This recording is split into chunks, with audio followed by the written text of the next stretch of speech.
everyone, welcome to Christopher Office.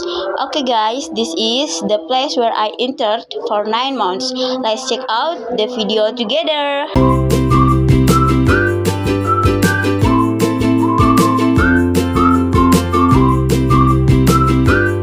Christopher Comodato. Before I begin, let's ask Christ. In the name of the Father and of the Son and of the Holy Spirit. Amen.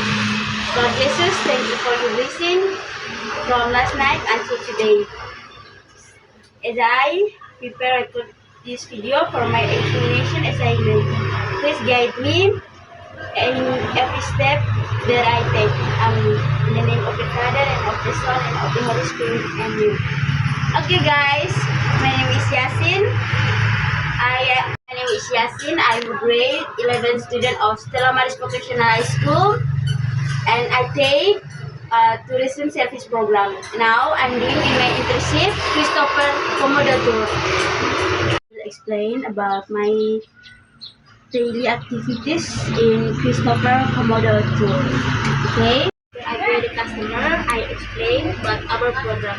For example, 1 day trip by fast boat, 6 destinations. First, Padar Island. In Padar Island, we can trekking to the top to see the view. After that, Payetun Beach for swimming and enjoy the sandy beach. After that, Komodo Island, explore Komodo with rangers to see Komodo dragon. After that, Manta Point. In Manta Point for snorkeling to see manta. After that, Taka Makassar. In Taka Makassar for snorkeling or see the fish. After that, Siaba for snorkeling to see turtle. Okay guys, I will say thank you for my teacher at school and for my supervisor at our office, and I will say thank you for you guys for watching my video, and have a nice day.